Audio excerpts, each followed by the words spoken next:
Lord దేవునికి మహిమ కలుగును గాక. ప్రియులారా, మరి ఇంతవరకు మనం ఆ ప్రభుని స్తుతించాము. మనం ఎప్పుడు కూడా దేవుని సన్నిధిలో ఆనందించడానికి మనం ప్రయత్నించాలి. మన జీవితంలో ఎలాంటి పరిస్థితుల్లోనైనా సరే మనం దేవునిలో ఆనందించాలి. చూడండి, మరి ఈరోజు థోమస్ గారి గురించి నేను చెప్పాలనుకుంటున్నాను. అయితే అన్ని విషయాలు మనం ఈ ఒక్క వీడియోలో షేర్ చేసుకోవడం చాలా కష్టము, కానీ చాలా ముఖ్యమైనటువంటి విషయాలు నేను మీతో షేర్ చేసుకుంటాను. సో మనం బైబిల్లో కొన్ని చోట్ల థోమస్ గారి గురించి మనం చూస్తున్నాం. యోహాను సువార్తలో ముఖ్యంగా 6వ అధ్యాయంలో యేసు ప్రభుని ఒక ప్రశ్న అడుగుతున్నాడు. యేసయ్య, నేను పరలోకానికి వెళ్తున్నాను, మీకు స్థలం సిద్ధపరచడానికి వెళ్తున్నాను అని చెప్పినప్పుడు థోమస్ గారు ఏమంటారంటే, ఒక్క నిమిషం ప్రియులారా, థోమస్ గారు ఆయన చెప్తారు,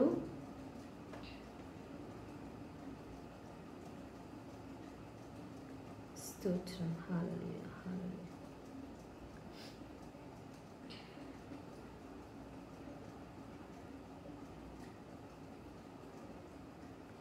ఇక్కడ థోమస్ గారు అంటారనమాట, ప్రభా నువ్వు ఎక్కడికి వెళ్తున్నావు, మరి ఆ మార్గం ఎలా తెలుస్తుంది మాకు అనేసి ఆయన అడుగుతాడనమాట. మాకు మార్గం ఎలా తెలుస్తుంది, ఆ మార్గం మాకు తెలియదే. అప్పుడు యేసు ప్రభు ఆయన చెప్తారనమాట, నేనే మార్గమును సత్యమును జీవమును. Hallelujah, praise the Lord, praise the Lord. దేవునికి మహిమ కలుగును గాక. ఒక నిమిషం ప్రియులారా, ఎగ్జాక్ట్లీ వర్స్ మీకు చదివి వినిపిస్తాను.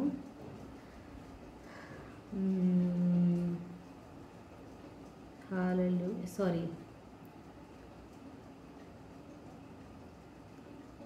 11వ అధ్యాయంలో ఫస్ట్ మనం చూద్దాము. 11వ అధ్యాయంలో మనం ఇక్కడ చూస్తే మార్తా, మరియా, లాజరు మరణించాడు. సో లాజరు మరణించినప్పుడు అక్కడ యేసు ప్రభుని వాళ్ళు రాళ్లతో కొట్టి చంపడానికి చూస్తున్నారన్నమాట. అయితే శిష్యులు అంటారు, మనము అక్కడికి వెళ్తే ఇప్పుడు రాళ్లతో కొట్టి చంపాలని చూస్తున్నారు ప్రభా నిన్ను, ఇప్పుడు ఆ ప్లేస్కి వెళ్దామా అని అంటే ప్రభు అంటారు, వెళ్ళాలి, లాజరు నిద్రిస్తున్నాడు, మనం వెళ్ళాలి. దాని తర్వాత లాజరు మరణించాడు, లేపడానికి వెళ్ళాలి అని అంటే తోమా గారు చెప్తారనమాట, ఇంకా మనం కూడా మరి చనిపోవడానికి వెళ్దాము అంటే యేసు ప్రభుని వాళ్ళు కొట్టి చంపినా సరే మనం కూడా రెడీగా ఉండాలి, మనం చనిపోవడానికైనా మరి సిద్ధంగా ఉండాలి అంటే ఆయనకి చాలా తెగింపు ఉంది. తోమా గారికి ఏదైనా సరే ప్రశ్నించడం తెగింపు ఉంది. తర్వాత ఏదైనా పర్టికులర్గా ఆయనకి తెలిస్తేనే, ఖచ్చితంగా తెలిస్తేనే ఆయన అది నమ్మడం అనేది ఆయనకి ఒక స్వభావం అన్నమాట.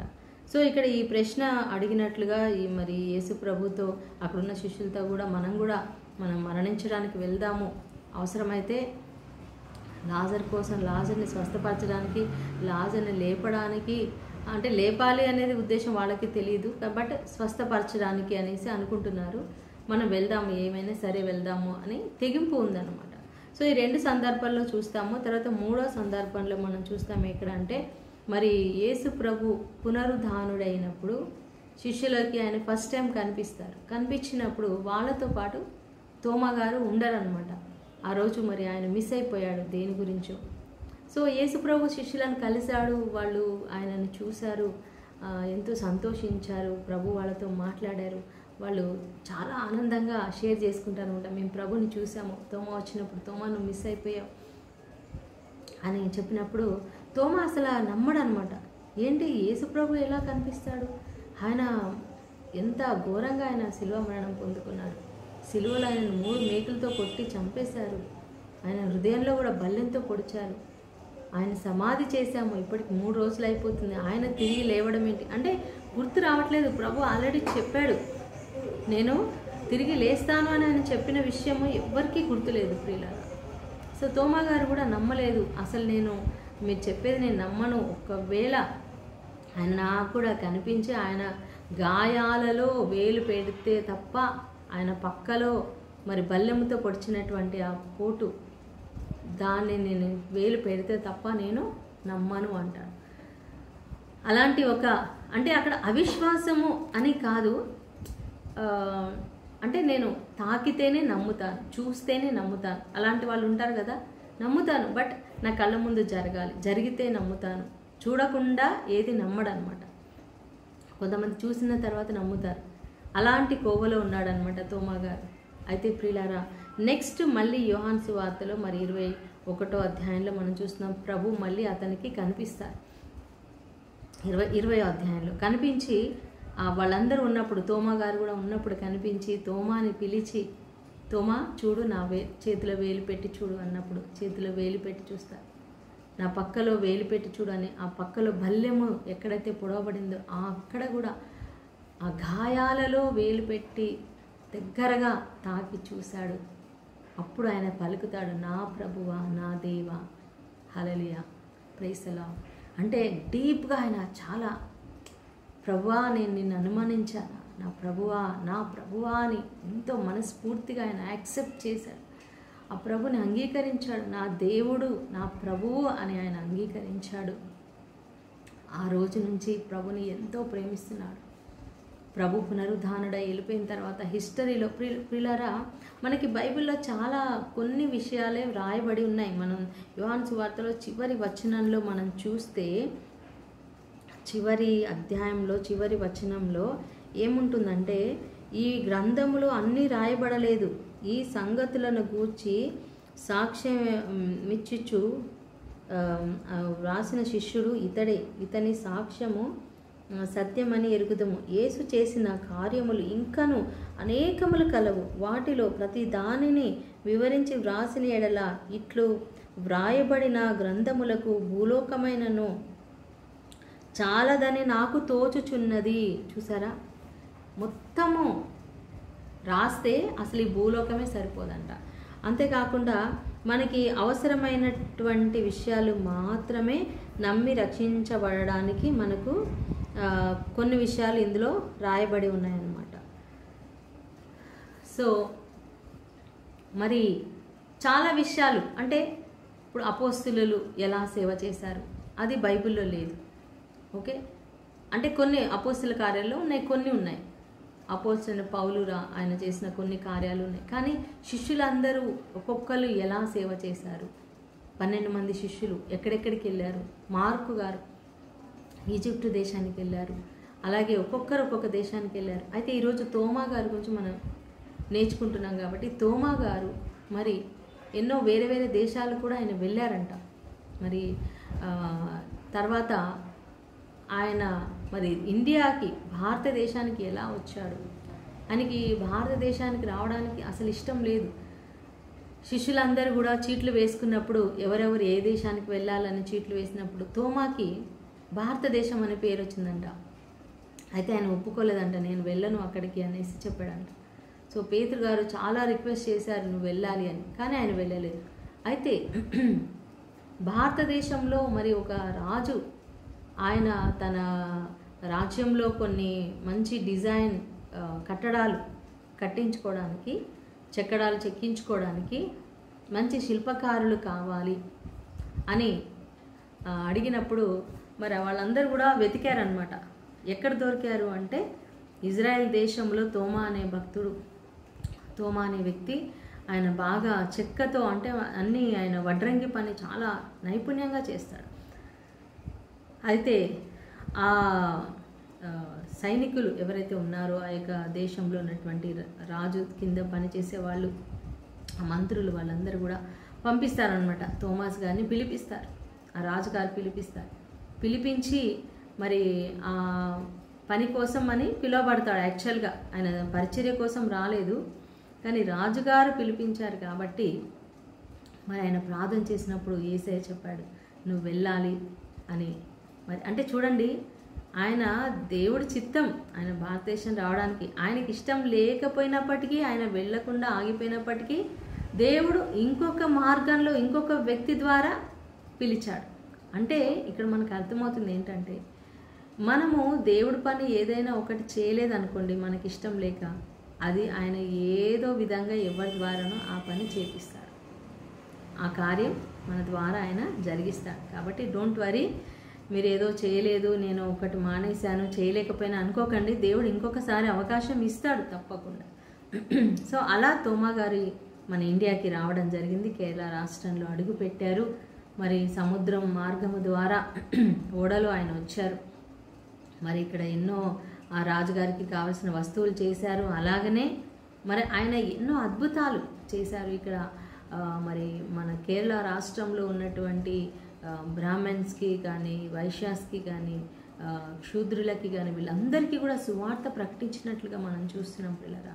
మొట్టమొదట ఆయన సువార్త ప్రకటించింది బ్రాహ్మణ్స్కి. ఈ యొక్క బ్రాహ్మణ్స్ సూర్య నమస్కారం చేస్తూ ఆ యొక్క నీటిని ఇట్లా వాళ్ళు దోసెట్లో తీసుకొని ఇట్లా పోస్తున్నప్పుడు ఆ నీళ్ళు కింద పడిపోతున్నాయి. సో ఆయన ప్రశ్నించాడంట, మరి ఆ నీళ్ళు ఎందుకు కింద పడుతున్నాయి, మీరు ఏం చేస్తున్నారు అంటే, మేము మా దేవుడికి ఆరాధన చేస్తున్నాము. అయితే మరి మీ దేవుడు మీరు అర్పిస్తున్నటువంటి ఆ నీటిని తీసుకోవట్లేదు కదా అని అన్నప్పుడు, మా దేవుడు మేము ఇచ్చే వాటిని అన్నిటిని మళ్ళీ తిరిగి మాకే ఇచ్చేస్తున్నాడు అని చెప్పారంట. కానీ ఆయన చెప్పాడు, తోమా గారు చెప్పారంట, కానీ నా దేవుడు, నేను ఆరాధించే దేవుడు, నేను ఏది ఇస్తే అది ఆయన తీసుకుంటాడు. అవునా, నీ దేవుడు అలా చేస్తాడా? సరే, ఒకవేళ మీ దేవుడు కనుక తీసుకుంటే మేమందరం ఇప్పుడే మేము ఆరాధించే దేవుడిని వదిలిపెట్టి నీ దేవుడిని మేము నమ్ముతామని చెప్పారు. సో అలా ఒక ఛాలెంజ్తో ఆయన ఆ నీళ్ళలోకి దిగి, మీరు కేరళకి వెళ్తే ఇప్పుడు కూడా ఆ ప్లేస్ చూడొచ్చు ప్రియులారా. నేనైతే ఇంతవరకు వెళ్ళలేదు, ఆశ ఉంది. తొందరలోనే మరి కేరళ రాష్ట్రంలో తోమా గారు ఎక్కడెక్కడ ఆయన తిరిగారు, ఎక్కడ అడుగు పెట్టారు, ఎక్కడ సేవ చేశారు అనేది, ఆయన తిరిగిన ప్లేసెస్ అన్నీ తిరగాలని నాకు ఆశ ఉంది. దేవుడు తీసుకెళ్తాడు, నేను నమ్ముతున్నాను. అప్పుడు వెళ్ళినప్పుడు నేను మళ్ళీ మీకు అంతా కూడా వీడియో చేసి మళ్ళీ స్పష్టంగా క్లియర్గా నేను పెడతాను ప్రియులారా. ఎందుకంటే మనం తప్పకుండా ఈ తోమా గారి గురించి మనం నేర్చుకోవాలి. హిస్టరీ అంతా కూడా మనకి కావాలి, ఇది చాలా అవసరము ప్రియులారా. ఎందుకంటే అపోస్తలుడు యేసు ప్రభు యొక్క శిష్యుడు స్వయంగా ఆయన మన దేశానికి వచ్చి ఆయన ఎంత పరిచయం చేశాడంటే, ఆయన చేసిన సేవ గురించి మనం తెలుసుకోవద్దా? మనం తప్పకుండా తెలుసుకోవాలి. హల్లెలూయా. గత వారం 10 రోజుల నుంచి నేను ఆయన గురించే వీడియోస్ చూస్తూ ఉన్నాను. ఎవరెవరు సేవకులు అక్కడికి వెళ్ళారో వాళ్ళ వీడియోస్ చూస్తూ ఉన్న ఇన్ఫర్మేషన్ తెలుసుకుంటూ ఉన్నాను. అయితే అనుకోకుండా ఈరోజు మరి దగ్గరలోనే ఆయన యొక్క పండుగ దినంగా కొనియాడతాం. ఎందుకో తెలుసా పిల్లరా, మరి యేసయ్య కోసం మరణించిన రోజు అదొక పండుగ దినం. హల్లెలూయా, ప్రైజ్ లార్డ్. అందుకే పునీతులుగా వాళ్ళని గుర్తిస్తున్నారు.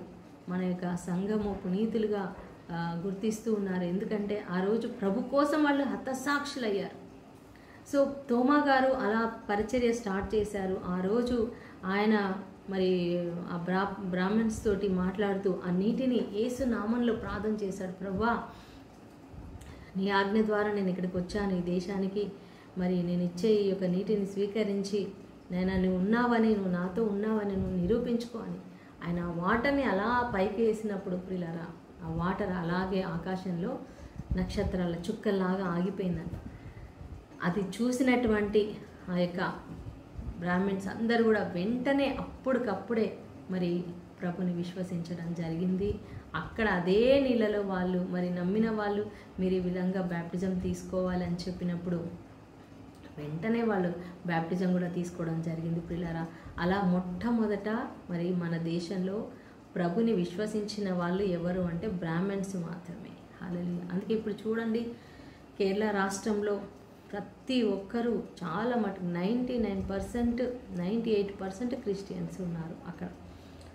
సో అలా ఆయన సేవ స్టార్ట్ చేశారు. ఆ రాజుగారు కూడా ప్రభుని నమ్ముకున్నారు. ఎలా నమ్ముకున్నారంటే, ఆ రాజుగారి యొక్క తమ్ముడు ఒక ఆయన చనిపోయాడంట. సో మన తోమా గారు ప్రార్థన చేసినప్పుడు ఆ చనిపోయిన వ్యక్తి లేచాడు. చూడండి, తోమా అల్పవిశ్వాసి అనుకుంటున్నాం, కానీ ఆ అల్పవిశ్వాసం ఎప్పటిదాకా ఉంది? యేసుప్రభు గాయాలను తాకే వరకు మాత్రమే ఆయన అల్పవిశ్వాసి. కానీ ఆ తర్వాత ఆయన అధికమైన విశ్వాసి, విశ్వాసులకే తండ్రిగా మారిపోయాడు. హల్లెలూయా. ఎంత విశ్వాసం ఉంటే మన భారతదేశానికి వచ్చాడు, ఎంత విశ్వాసం ఉంటే ఆయన నీటిని పైకి ఎగరేశాడు. ఆ నీళ్ళు ఆగిపోయినాయి. ఈరోజు మనకు అంత విశ్వాసం ఉందా? మనం అలాంటి ఛాలెంజెస్ మనం చేయగలమా? ఒక్కసారి మనం ప్రశ్నించుకోవాలి. తోమా గారికి ఉన్నటువంటి విశ్వాసం మనం ఇంప్రూవ్ చేసుకోవాలి. మరి ఆయన ప్రార్థన చేస్తే చనిపోయిన వ్యక్తులు బతికారు. అది చూసి ఆ రాజు యేసయ్యను నమ్మాడంట. ఆయన ద్వారా 3 రాజులు యేసుప్రభుని అంగీకరించారు. మరి ఆయన 8 చర్చెస్ కట్టాడు, 8 మందిరాలు కట్టాడంట. ఆయన సొంతగా ఆయన చేత్తో సిలువలు చెక్కాడంట, ఆయన చేత్తో మరి ఆయన కావలసిన వస్తువులు చెక్కాడంట. మరి అవి ఇప్పటికి కూడా ఇంకా ఆ ప్రాంతాల్లో ఉన్నాయని చెప్తా ఉన్నారు ప్రియులారా. మరి ఆ యొక్క ఫస్ట్ చర్చ్, మన దేశంలో కట్టబడిన మొదటి చర్చ్ ఇప్పటికీ ఉంది. మరి 52లో AD 52 52వ సంవత్సరం. మరి చాలామంది మరి బ్రిటిష్ వాళ్ళు తీసుకొచ్చారు. బ్రిటిష్ వాళ్ళ ద్వారా క్రైస్టియానిటీ మన దేశానికి వచ్చింది అనుకొని ఎంతోమంది అన్యులు భావిస్తున్నారు. బట్ అది నిజము కాదు. అపోస్తులుడైనటువంటి యేసుప్రభు శిష్యుడే 52వ సంవత్సరంలో మన దేశానికి వచ్చాడు. అప్పటి నుంచే మరి కేరళ రాష్ట్రంలో, దాని తర్వాత ఆయన అక్కడి నుంచి చెన్నైకి వచ్చారు, తమిళనాడుకి వచ్చారు. తమిళనాడు నుంచి మళ్ళీ ఆయన చైనాకి వెళ్ళాడంట. చైనాలో సువార్త చెప్పి మళ్ళీ ఆయన చెన్నైకి వచ్చారు. చెన్నైకి వచ్చినప్పుడు ఆయనను చంపడానికి కొంతమంది ప్రయత్నం చేస్తూ ఉన్నారు. అక్కడ ఉన్నటువంటి మత ఛాందస్తులు ఇప్పుడు ఉన్నారు కదండి, అలాగే అప్పుడు కూడా ఉన్నారు. కొంతమంది రాజులు, అక్కడ ఉన్నటువంటి కొంతమంది పూజారులు కానీ, అంటే ఎందుకంటే బ్రాహ్మణ్స్ మారిపోతున్నారు కదా, చాలామంది హైందవులు మారిపోతున్నారు. ఈయన ఎవరో కొత్త మతాన్ని తీసుకొచ్చాడు, కొత్త దేవుని తీసుకొచ్చాడు అని చెప్పేసి వాళ్ళు ఎప్పటి నుంచో ప్లాన్ చేస్తూ ఆయన ఎక్కడ ఉంటున్నాడు ఏంటి ఆయనని ఫాలో అయ్యి ఆయన నివాసం, ఆయన ఒక గుహలో ఉండేవాడంట. అక్కడ సెయింట్ థామస్ చర్చ్ ఉందండి, అక్కడ ఒక గుహ ఉంటుంది. హిల్ అనేది కూడా ఉందంట, ఒకటి కొండ. ఆ కొండ మీద కూడా ఆయన ఉండేవాడంట పాపం. మరి ఆయన ఎవరు చూసుకునేవాళ్ళు, ఆయన భోజనం ఏం తినేవాడు, ఆయన ఎలా ఉండేవాడు, ఆయనకి ఎవరు కూడా ఐ థింక్ మరి ఆయనకు వివాహం అయిందా లేదా అనేది ఇన్ఫర్మేషన్ అయితే లేదండి. ఆయన ఒంటరిగానే జీవించారు అన్ని సంవత్సరాలు. మరి 52 నుండి 72 వరకు, అంటే 20 years అండి. దాదాపు మన దేశంలో 20 సంవత్సరాలు ఆయన సేవ చేశాడు. 20 సంవత్సరాలలో 8 చర్చెస్ కట్టాడు. కొన్ని వేల మంది, 14,000 మందికి ఆయన బ్యాప్టిజం ఇచ్చాడంట. ఎంతోమందిని సేవకులను ఆయన తయారు చేశాడు. ఆ మిషనరీలో నుంచి, ఆ సభలో నుండి ఎంతోమంది సేవకులైన వాళ్ళు కూడా ఉన్నారు. సో ప్రియులారా, మరి చాలా అద్భుతం. మరి అలాంటి ఒక గొప్ప పునీతుడు మన దేశంలో మరి ఒకరోజు ఆయన ఇదే రోజు మరి 72లో జూలై 3న ఆయన ఆ గుహలో ప్రార్థన చేస్తూ ఉండగా ప్రియులారా, మరి ఆ యొక్క దుండగులు ఆ పైన హోల్ ఉంటుందంట, ఆ గుహలో వెలుగు రావడానికి ఆ హోల్లో నుంచి వాళ్ళు పైకి ఎక్కి ఆ హోల్లో నుంచి బాణం వేసి ఆయనని చంపేశారు. చాలా చాలా గాయపరిచి. అయితే ఆయన అక్కడే చనిపోలేదంట. ఆయన అక్కడ నుంచి బయటికి వచ్చి అక్కడ ఒక కొండ ఉంటే ఆ కొండ మీదకి ఎక్కి పాకుతూ వెళ్ళి అక్కడ ఉన్న రాతి సిలువని పట్టుకొని హత్తుకొని చనిపోయారంటే. యేసయ్యని హత్తుకొని. చూసారండి, యేసయ్య కోసం ప్రాణ త్యాగం చేశాడు. ఒంటరిగా దేశం కాని దేశాల్లోకి వచ్చి ప్రభు సేవ చేసినటువంటి ఆ యొక్క థోమాస్ గారు. మరి ఆయన జ్ఞాపకం చేసుకోవాలి. మనం జ్ఞాపకం చేసుకోవడమే కాదు, ప్రభుని అడగాలి, దేవా ఆయనకి ఇచ్చినటువంటి శక్తి మాకు కూడా ఇవ్వండి. మరి ఆయన ఎలా సువార్త పని చేశాడు, ఎంతమందికి ఆయన సువార్త చెప్పాడు, ఆయన ప్రార్థిస్తే ఎంతో. మరి ఆయన పులులు, సింహాలు కూడా వచ్చి కూర్చొని వాక్యం వినేవంట. అంత అద్భుతం. నెమళ్ళు వచ్చి కూర్చునేవంట, పక్షులు వినేవంట. ఆయన వాక్యం చెప్తా ఉంటే ఇప్పటి కూడా ఆ ప్రజలు, అక్కడ ఉన్నటువంటి ప్రజలు చెప్పుకుంటూ ఉంటారనమాట. సో ఆయనకి ఎక్కడ కూడా ఏ హాని జరగలేదు. ఆయన మరి ఒక చెట్టు, దేవాలయానికి కావాల్సినటువంటి ఆ చెట్టుని లాక్కొని రావడానికి ఏనుగుల సహాయం అడిగితే మరి వాళ్ళు ఏనుగులను ఇవ్వలేదంట. అప్పుడు ఆయన ఆ చెట్టుకి ఒక తాడు కట్టి, మరి ఎలా కట్టాడో అలాంటి పెద్ద తాడు కొద్ది కొద్దిగా జరుపుతూ ఆ చెట్టుని ఆయనే లాక్కొచ్చారంట. మరి ఎన్ని కిలోమీటర్లు తెలియదు. ఆయనే స్వయంగా తీసుకొచ్చి దాన్ని చెక్కి ఆ యొక్క మందిరం కట్టారని చెప్తా ఉన్నారు ప్రియులారా. నిజంగా చూడండి, ఒంటరిగా ఆయన ఎంత కష్టపడ్డాడు మన దేశం కోసం, మన కోసం. మన ప్రజల కోసం, మన కోసమే కదండి ఆయన చేసిన ప్రార్థన. ఈరోజు మనం రక్షణ పొందుకున్నాం, ఈరోజు మనం సేవ చేస్తున్నామంటే అసలు మనం చేసే సేవ ఎక్కడ దేంట్లో కనిపిస్తుందండి? వాళ్ళు ఎంత సేవ చేశారు, కాలి నడకన పడవల్లో తిరుగుతూ ప్రభు కోసం రక్తాన్ని చిందించాడు ఆయన.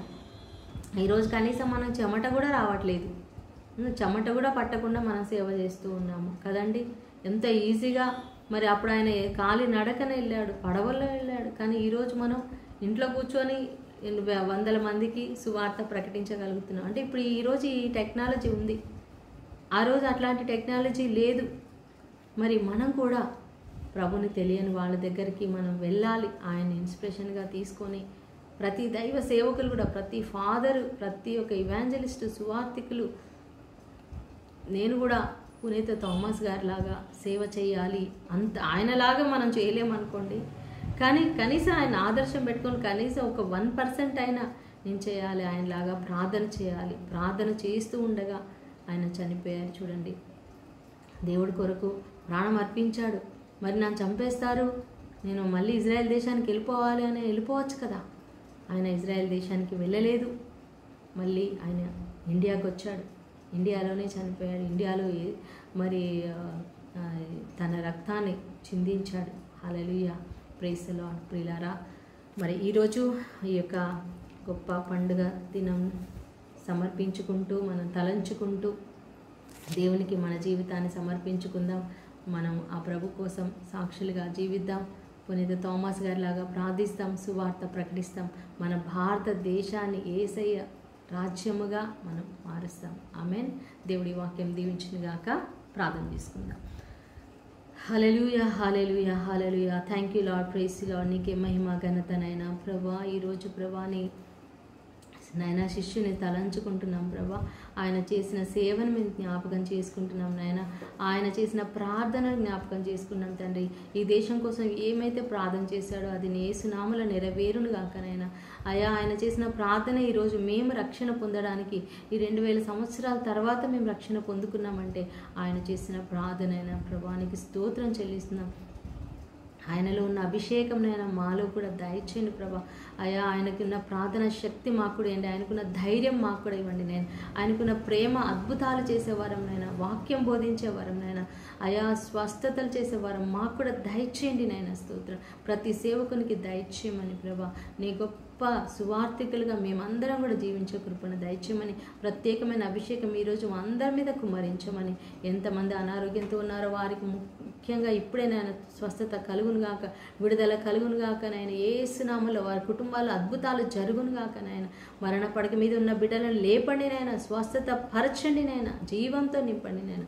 హల్లెలూయా, హల్లెలూయా. చూసి నమ్మిన వారి కంటే చూడక నమ్మిన వారు ధన్యులన్న ప్రభా. అయ్యా, మాకు కూడా చూడకుండా నమ్మే విశ్వాసం మాకు దయచేయండి నాయన.